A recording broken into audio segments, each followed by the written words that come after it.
¿Qué tal? Buenas tardes, buenos días o buenas noches, dependiendo de cuándo estén viendo este video. Como adelantamos, vamos a continuar conociendo un nuevo género dentro de la mirada realista, que es el relato histórico. Y en este caso, comenzamos con una consigna que tiene que ver justamente con el análisis, con comenzar a analizar obras literarias que tienen estas características, por lo que les propongo leer o repasar un poco la definición que veníamos trabajando. La novela o relato histórico es un subgénero narrativo, o sea, está dentro del género narrativo, que se define como la unión de la historia y la literatura que busca revivir el pasado sin transgredir los hechos reales, debido a que su objetivo es como complementar la historia, ¿no? Es como que la literatura viene a complementar esa parte que la historia no ha podido documentar, pero por ahí puede haber hipótesis de lo que pudo haber sucedido. O directamente crear una ficción, ¿no?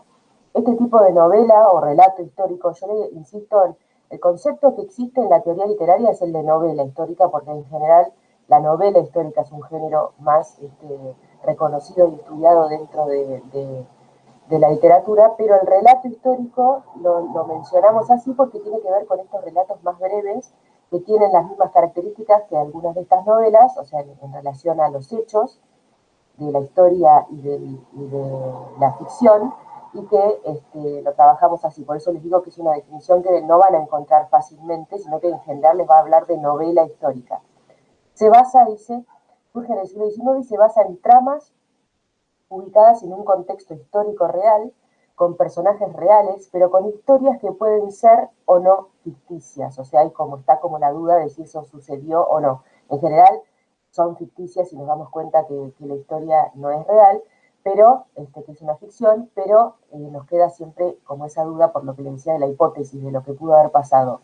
La historia real entonces forma parte de la trama de este tipo de novelas, son híbridas, constituyen un hiato entre la ficción e historia, y la novela, dice, clásica busca rellenar los huecos documentales que deja la historia con conjeturas que sean a la vez narrativamente satisfactorias y verosímiles. Por ejemplo, explican una historia de un amor en el medio de alguna guerra o algo, de algún personaje histórico importante, y entonces como que le otorga a ese personaje una cierta atracción que no tenía hasta el momento, porque era solo un personaje. Por ejemplo, San Martín cruzó los Andes. Bueno, una historia de ese cruce, de alguna historia de amor, podría ponerle algún otro tinte a la personalidad histórica tal como la conocemos.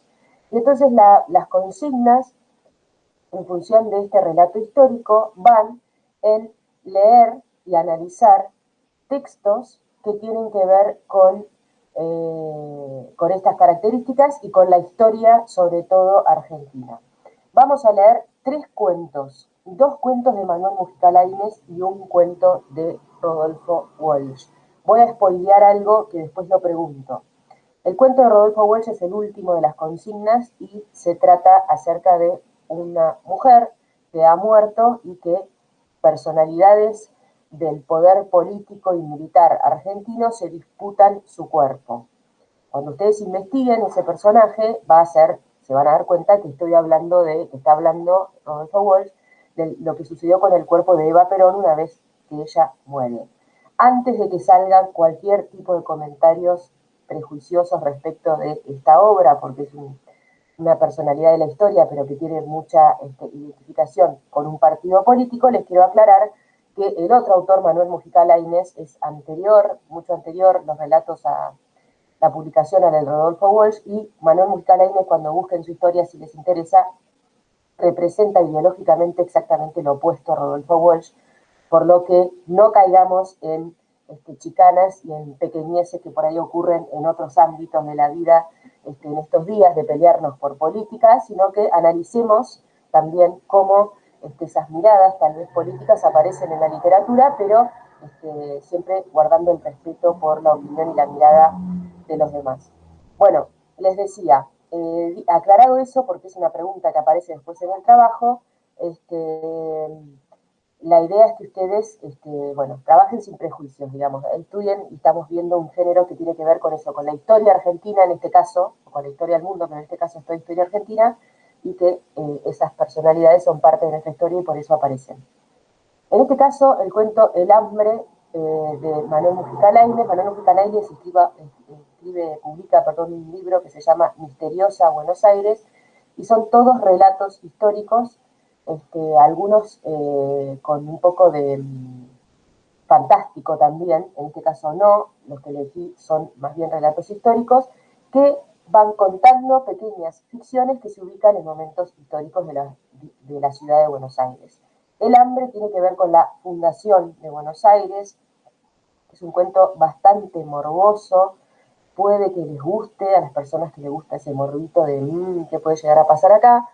Bueno, si no conocen la historia de la Fundación de Buenos Aires, yo les sugiero que la busquen, pueden buscarse algún video en YouTube, pueden leer, pueden usar Wikipedia. Wikipedia es como un fantasma ahí malo, pero en realidad es una primera fuente de información que nos permite después continuar buscando otras cosas, así que anímense a leer Wikipedia también.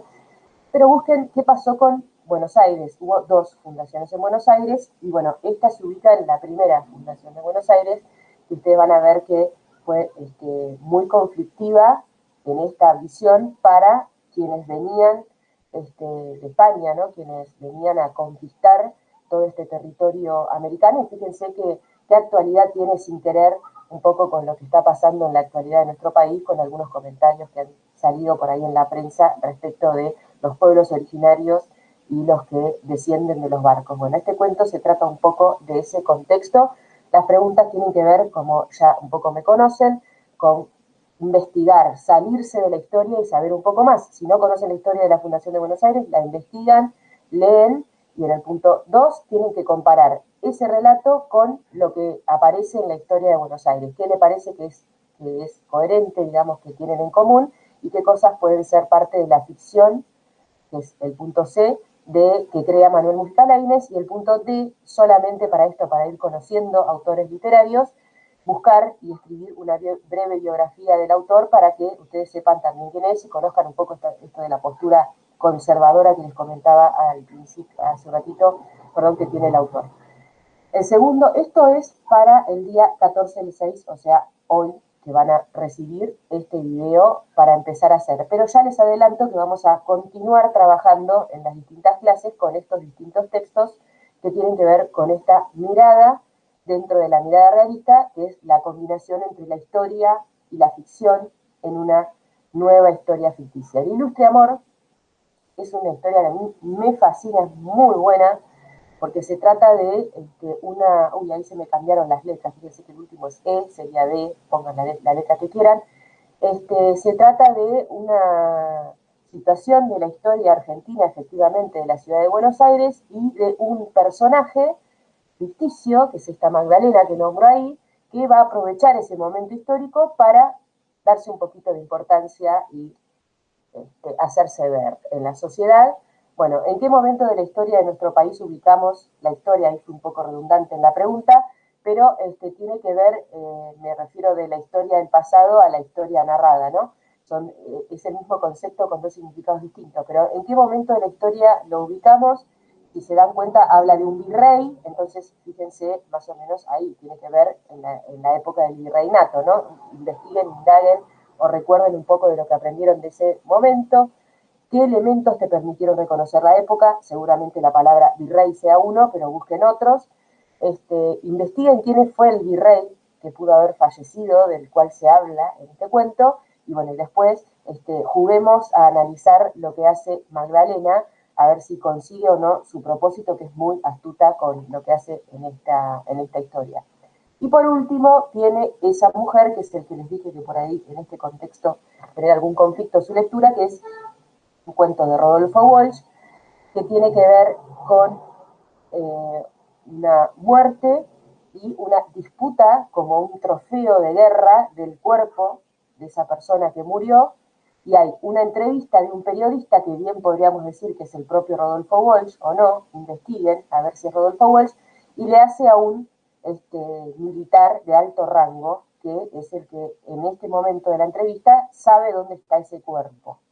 Bueno, es muy interesante, es parte de la historia también oscura de nuestro pasado, ¿no? Cuando se habla en el presente tantas disputas que hay, bueno, esto también fue una cosa horrorosa que pasó en el pasado de nuestro país, y que tal vez descubran algo también si les gusta un poco el morbo. A mí ya saben que me gusta un poquito el morbo. Esto es una historia triste en realidad, pero es también morbosa, ¿no? De lo que sucedió con ese cuerpo, ¿no? Pensemos que era una persona muerta que otros se la disputaban. El punto D es el fuerte de todos estos trabajos, que es cuando ustedes siguen practicando la escritura de un informe, tienen que hablar acerca del cuento de esa mujer a partir de todo lo que han investigado antes y lo que han leído, y relacionarlo obviamente con el género relato histórico, y pueden utilizar como ejemplos para explicar ese género, para mostrar el género de relato histórico, con las obras que ya analizaron antes de Manuel Mujica Lainez. Espero que este trabajo los convoque, las convoque, que les guste conocer un poco de la historia de, bueno, en este caso de la ciudad de Buenos Aires. Es un poco la historia hegemónica de la Argentina, pero es una historia que es muy interesante. Después podemos buscar algunas otras, pero está bueno conocer que existen este tipo de relatos que por ahí nos llevan justamente a pensar cómo sucedieron las cosas y cómo nuestro pasado también en algún punto tiene que ver con nuestro presente. Así que espero que disfruten este trabajo. Para hoy, 14/6, no voy a poder utilizar este video el año que viene. Hacemos entonces el primer punto de las consignas, que es con el hambre. De los 3 cuentos van a tener en el Classroom los enlaces para escucharlos en audiolibro, si no tienen ganas de leer. Ya saben que para mí no es un problema, pero lean, dedíquenle el tiempo a escuchar o a leer, analicen, piensen y creen en sus cabeza nuevas ideas acerca del mundo y de la literatura. Muchas gracias por su tiempo. Yo, mientras hablo con ustedes, me voy a la llamada y voy a ir interrumpiendo la grabación, pero espero sus preguntas y sus intercambios en el día de hoy.